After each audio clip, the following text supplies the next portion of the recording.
aqui é Ronise e o vídeo de hoje é para desvendar o mistério que tem por trás do sucesso de uma grande autora mundial, Agatha Christie.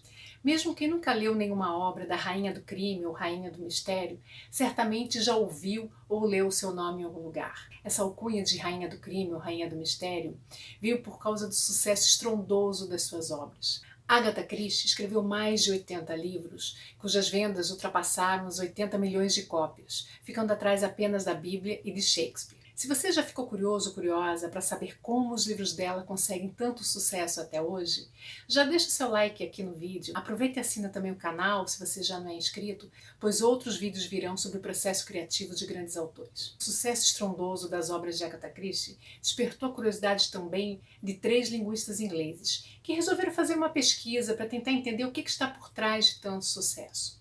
Eles inclusive levantaram a hipótese de haver uma possível fórmula matemática que explicasse esse sucesso. O resultado dessa pesquisa ficou conhecido como Código Agatha Christie e foi divulgado em um documentário na TV inglesa. Mas antes de desvendar com vocês aqui o Código Agatha Christie, eu vou contar rapidamente como começou a minha história de paixão pela obra da autora. Desde pequena eu já tinha essa vontade de ser escritora.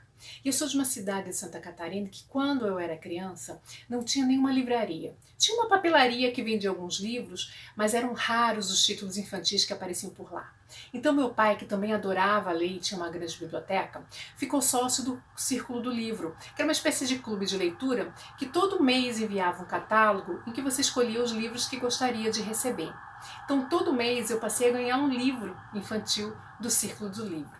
Só que quando eu tinha lá meus 11 anos, chegou um belo dia em que eu olhei o catálogo inteiro e todos os livros infantis que estavam lá, eu já tinha. Eu cheguei muito triste para o meu pai e falei: pai, não tem mais livro infantil nenhum para você comprar para mim, e agora? O que eu vou ler? Então ele voltou com um livro na mão, de capa meio branca, mas que tinha a imagem, a figura de um corpo. Eu fiquei olhando para aquilo e falei: pai, mas eu posso ler esse livro, né? Eu sou pequena ainda, parecia um livro assim, tão voltado para adulto. Era o livro Segredo de Chimneys, da Agatha Christie, cuja capa eu vou deixar aqui do lado. Então esse livro foi a minha entrada na dita literatura adulta, e a partir daí eu comecei a ler vários outros livros dela, que meu pai tinha, e fiquei apaixonada pela literatura, e foi também meu início aí na literatura de mistério. Esses livros todos da Agatha Christie que meu pai tinha acabaram se perdendo nas várias enchentes que a gente sofreu lá em Santa Catarina. E então, com o passar dos anos, eu lia uma coisa aqui, uma coisa ali, mas assim, não fui meio que deixando de ler tanto Agatha Christie. Até que há alguns anos eu tentei recuperar isso, senti falta e comecei a recuperar e a trazer de volta a obra da autora para a minha vida. Eu não li ainda todos os livros dela, tenho projeto de conseguir ler e tem um outro projeto que eu vou anunciar no final do vídeo, então fica até o final aí para saber o que vai acontecer, que vai ser um projeto bem interessante aqui pra gente. Agatha Christie começou a escrever por conta de um desafio feito pela sua irmã. Ela disse que Agatha nunca conseguiria escrever um livro de mistério. Agatha escreveu mais de 80 livros, mais de 50 peças, não há dúvidas que venceu o desafio. Inclusive, a peça que está há mais tempo em cartaz no mundo é uma peça dela, chamada A Ratoeira, que está há 65 anos em cartaz em Londres.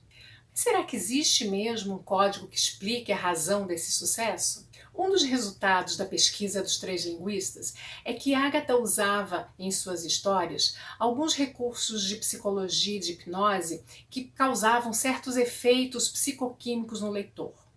Se essa teoria representa mesmo o sucesso da Agatha Christie, é difícil dizer. Mas é interessante a gente dar uma olhadinha em alguns achados que eles obtiveram analisando a obra de Agatha Christie e procurando pontos em comum entre elas. O primeiro achado e a primeira técnica que eles trazem nessa pesquisa é que Agatha usava palavras muito comuns, muito simples, próximas do inglês médio. Ela não tentava colocar palavras muito rebuscadas, muito difíceis nos seus textos. Por exemplo, eles observaram o uso muito regular do verbo dizer como verbo dissente. Então, na maior parte dos diálogos, em vez de ficar trazendo verbos diferentes, Agatha prefere usar sempre disse fulano, disse cicrano. E segundo eles, ela tentava evitar justamente um vocabulário mais rebuscado, que era para manter o foco na trama. Era isso que ela queria que chamasse a atenção do leitor. Outro achado deles nessa pesquisa é que a solução dos crimes estava sempre relacionada aos primeiros capítulos da história. Então isso é uma boa dica para quem for ler um livro da autora. Preste atenção nos primeiros capítulos, que aí já está a pequena fagulha de solução do crime que vai acontecer mais adiante. Outro achado da pesquisa é que em livros com menos de 55 mil palavras, o culpado era sempre, na verdade, a culpada, uma mulher. Já em livros com mais de 71 mil palavras, esse assassino era do gênero masculino. Outro achado nessa pesquisa diz que Agatha Christie usava sempre a mesma ideia básica em todos os seus livros, só que essa ideia básica ela era desenvolvida de forma criativa, de forma mais ousada, ela diversificava a forma como essa ideia era apresentada nas suas histórias. Outro fator é que nas suas histórias nenhum personagem está livre de suspeitas. E olha que coisa interessante essa outra conclusão da pesquisa. Agatha Christie conseguia controlar o ritmo de leitura das suas histórias. Ela fazia isso colocando mais descrições no início, para ter uma leitura mais lenta, e aos poucos ela ia diminuindo essas descrições e focando mais nas ações para que o ritmo de leitura fosse mais ágil. E aí, percebeu algumas dessas técnicas nos livros da Agatha Christie? Deixa aqui nos comentários se você já leu algum livro dela, se gostou, e se você conseguiu perceber alguma dessas coisas trazidas por essa pesquisa inglesa. Bom, eu falei lá no início que além de trazer para vocês o código Agatha Christie, esse vídeo também vai falar um pouco sobre o projeto Agatha Christie que eu estou começando. Esse projeto será um projeto de longuíssimo prazo, em que eu pretendo ler, talvez, quem sabe, todos os livros da autora, mas essa leitura, ela vai ser, cada uma dessas leituras, ela vai ser transformada em um vídeo de leitura crítica. A leitura crítica é uma espécie de resenha, só que com foco na criação literária.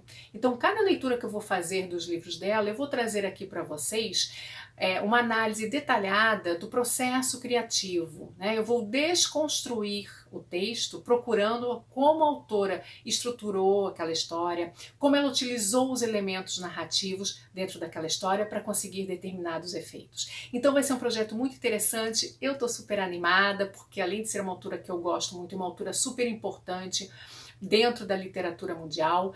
Essa é uma ótima oportunidade para quem é fã de Agatha Christie ou apenas para quem quer entender um pouco mais sobre o processo criativo de uma grande autora. Ou então para quem não conhece nada da obra da autora, para tomar contato aí com o primeiro livro. São todos muito bem-vindos para me acompanhar nesse projeto. Vou adorar a companhia de vocês, não apenas assistindo ao vídeo, mas quem quiser acompanhar também lendo os livros específicos. Ao final de cada vídeo do projeto, eu vou dizer qual será o próximo livro. Assim você pode acompanhar e quando chegar aqui para a gente discutir o processo criativo, você já conhecer a história. Agatha Christie criou alguns dos detetives mais famosos dos romances policiais. O belga Hercule Poirot, a inglesa Jane Marple e o casal Tommy Twopence Beaufort. Hercule Poirot é o protagonista da maioria dos livros de Agatha Christie, tendo aparecido inclusive já no livro de estreia da autora, O Misterioso Caso de Styles, de 1921. Ele é um ex-policial que se torna detetive particular e se vangloria de resolver seus casos sentado da sua poltrona, com certo desdém pelos outros detetives que ficam rastejando atrás de pegadas, impressões digitais, chamando esses detetives inclusive de cães de caça humanos. Ele resolve seus casos usando muito de psicologia e o que ele chama de massa cinzenta. Ele não é um detetive de ação, mas um detetive dedutivo. Ele é egocêntrico, considera-se inclusive a maior mente da Europa e a própria Agatha Christie já disse que ele é um pouco chato nessa sua mania por ordem e método. Jane Marple, mais conhecida como Miss Marple, é uma velhinha solteirona que reside num pequeno vilarejo da Inglaterra chamado St. Mary Mead e ela é muito curiosa, como ela mesma diz, até um pouquinho mexeriqueira. E ela resolve os casos que lhe aparecem usando muito da sua inteligência, mas principalmente do conhecimento do comportamento humano. Ela diz que todo crime que acontece tem alguma relação com algum incidente que já aconteceu lá em St. Mary Mead. Inclusive, ela diz que as pessoas que ela vai encontrando aí pelo mundo são pessoas que de alguma forma também lhe lembram algumas pessoas que moram nesse pequeno vilarejo. Então ela consegue resolver seus casos muito por essa associação, tanto de fatos quanto de pessoas. E ela aparece em 12 dos livros de Agatha Christie. O casal Tommy Tuppence Beresford aparece em 5 livros de Agatha Christie e o universo deles é repleto de espionagem, contra-espionagem, mensagens cifradas, segredos de Estado. Confesso que são os personagens da autora que eu menos tenho afinidade aí. Apesar de eu adorar Hercule Poirot, achá-lo um detetive incrível, mas eu tenho uma queda aí pelas histórias de Miss Marple, justamente pela sua simplicidade e pela forma como ela chega até a resolução dos seus casos. O primeiro livro do projeto, então, vai ser Nêmesis, uma história protagonizada por Miss Marple, e apesar de não ser a primeira história em que ela aparece, mas é uma história ótima para quem ainda não conhece a personagem. É uma história que traz muito das características da Miss Marple, que mostra como é que ela trabalha, né, na resolução desses casos, mostra o que ela pensa sobre si mesma. É um livro muito interessante porque a própria Miss Marple começa a se questionar sobre a sua capacidade de resolver aquela situação. Então é um ótimo livro para vê-la realmente agindo e qual é o seu, né, modus operandi aí para solucionar o mistério. Então quem quiser me acompanhar, pega a Nêmesis, começa a leitura, que em breve vai ter o vídeo no canal do projeto, desconstruindo a história, mostrando como ela foi escrita, conversando mais sobre esse livro aqui incrível. Inclusive eu vou deixar aqui nos comentários o link para esse livro. Quem tiver vontade e interesse em comprar pelo link, está ajudando o canal a crescer e eu agradeço muito, tá bom? Nos vemos nos próximos vídeos.